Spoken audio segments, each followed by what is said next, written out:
Hi, I'm Amy Simpson, PR Director at Southeast, and today I'm excited to be talking to our newest instructor, Jesse McGlone.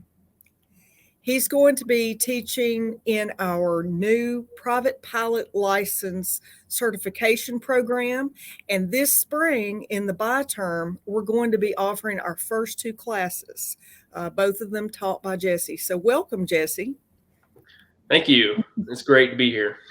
Great. Well, it's so nice to see you, and I know you're excited to get started. So, let me first start talking about the two classes that we're going to be offering in the bi term. Those both start on March the 14th, and the first is a private pilot fixed wing ground school. That's a mouthful, but that's that's the first class towards getting your private pilot license. Can you tell me a little bit about what's involved in that class?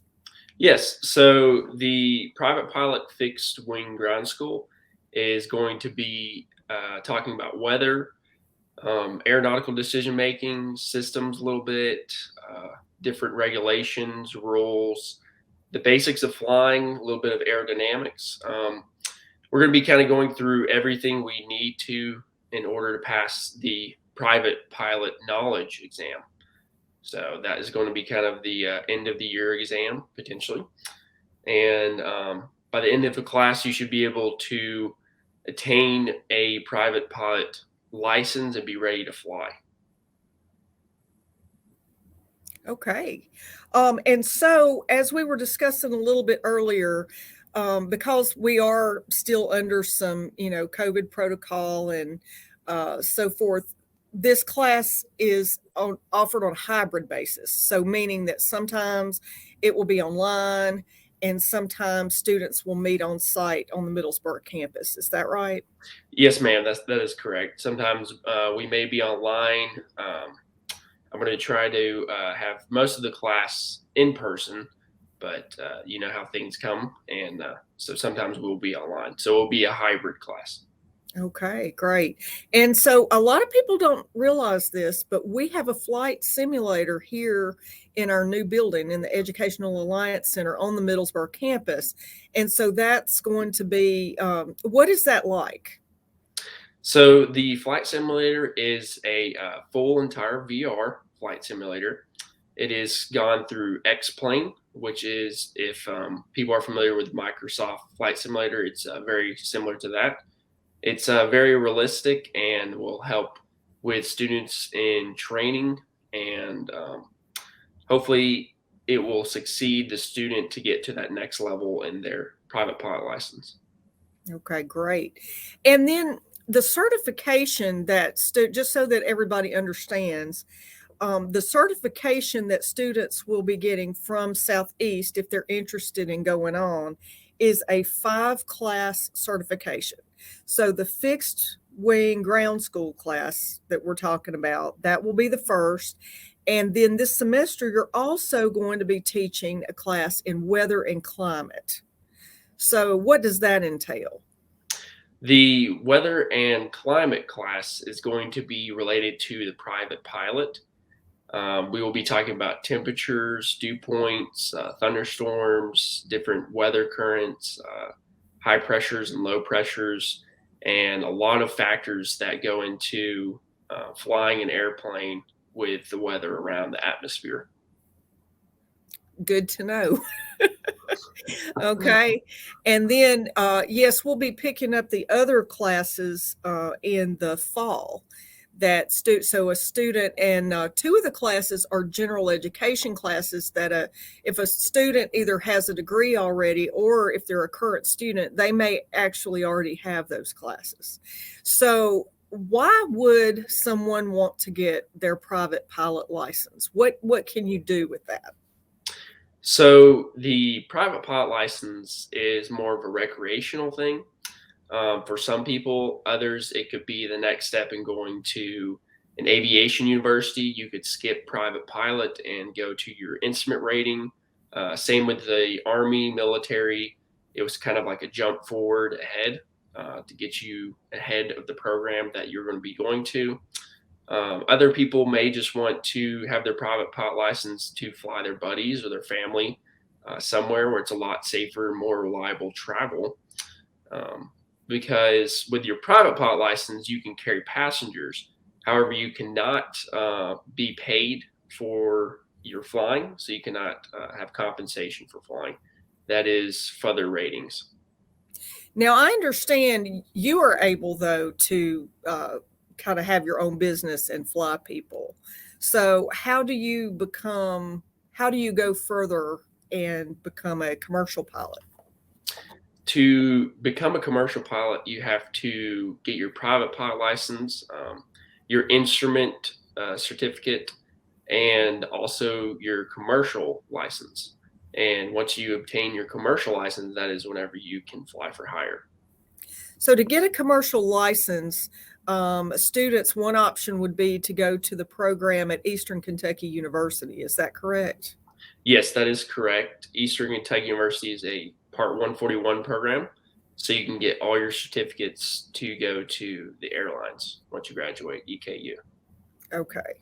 And so, what if someone wanted to be, to fly a commercial airline like for Southwest or Delta or, one of those really big companies? Maybe they aspired to do that one day. After you have this first step of private pilot and then you pursue your commercial license, what do you do after that? So, in order to obtain enough hours to go to the airlines, most people will become flight instructors, such as myself, and you have to build flight time. If you go to Eastern Kentucky University or Embry-Riddle, a Part 141 school, you can receive your restricted airline transport pilot license, meaning at 1,000 hours, you can be hired by a regional.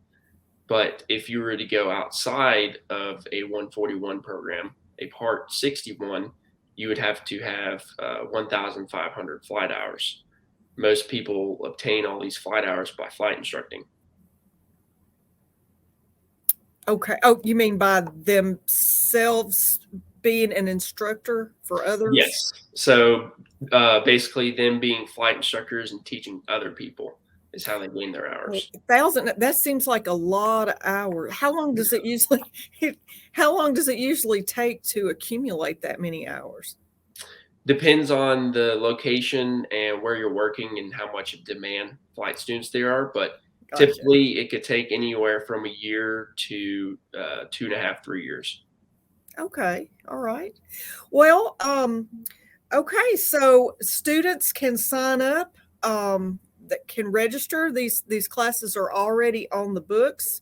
The private pilot fixed wing ground school, I think there's a cap of 20 students in there. So if students want to take that class, or if someone in the community wants to come and take this class towards their pilot license, then, please come on and register soon.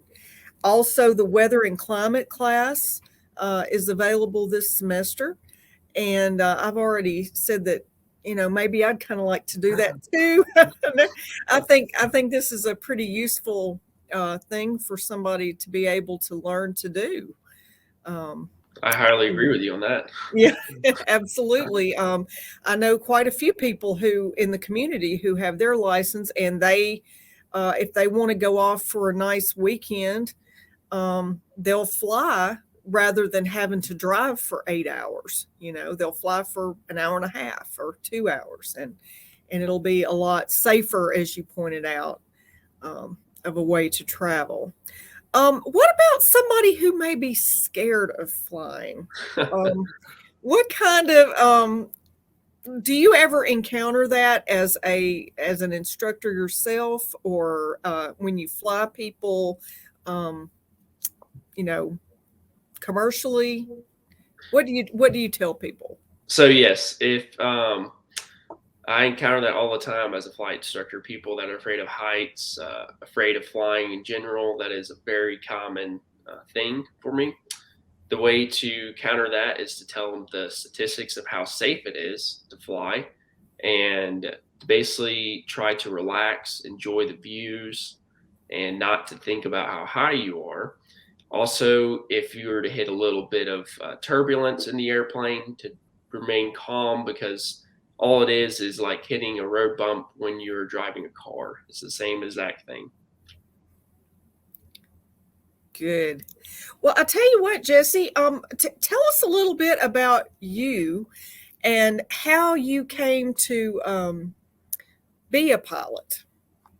So I was raised in Millsboro, Kentucky, and home of Glacier Girl, the P-38. I used to ride my bike to the airport, and that is how I got interested in aviation. And how old were you when you were riding your bike to the airport? I would have been about 5 or 6 years old. Okay. And so I originally was not interested in aviation. I wanted to be an astronaut at a very young age. And then the aviation just kind of sparked as I was able to see Glacier Girl fly for the first time. And I took my first flight lesson as a senior in high school in 2016.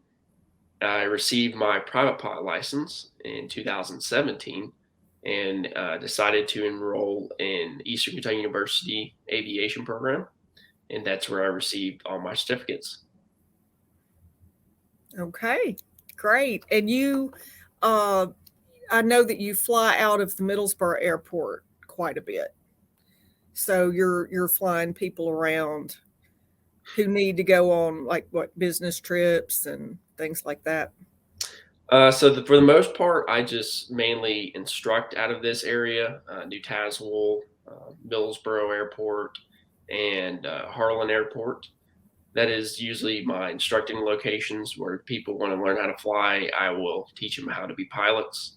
I do have a private company that I work with in Lexington and McGee-Tyson in Knoxville. Oh, wow. So how do you become a flight instructor? So the flight instructor is after you receive your commercial certificate on your license, you will go through another training to be a certified flight instructor. Take a, let's see, excuse me. You will take 3 written exams and obtain the flight instructor certificate by going through a check ride, which the private pilot students will have to do at the end of their training. Okay, well that's interesting. Was there anything about being a pilot or the classes coming up that I haven't asked that you would like to add? I would like to add that in the private pilot fixed wing ground school, we will be using the simulator quite a bit. So I'm not sure if we added that or not, but we will be using that to do maneuvers and practice kind of in airplane. Yeah, that sounds like fun. I haven't gotten in there. They haven't let me in there yet. It's a lot of fun. Yeah. I can imagine. So what is it like? Is it like actually going into a cockpit, or I mean, do you feel like you're moving around? Yes. So with the VR goggles, the virtual reality, you have the cockpit display. You can actually even stick your head out the window and hear the sound of the wind. It's pretty realistic. Simulators are always more sensitive, but it also teaches students to be careful with an airplane because airplanes are sensitive, whereas to a car, it's pretty realistic. The VR simulator is. And Oh, it wow. really helps with training.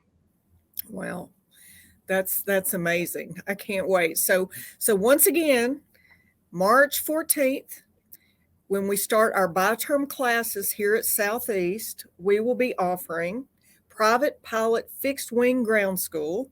That's the class with Jesse. That's such a mouthful. But anyway, you're going to be learning how to fly, but you're not going up in the air at this point. That's on down the line. And then we've got a class in weather and climate. And both of these classes are taught by Jesse McGlone. So call an advisor and sign up today. Jesse, thank you for being with us, and I look forward to seeing you again soon. Thank you so much. Thanks for having me. It's good seeing you. Bye-bye. Bye-bye.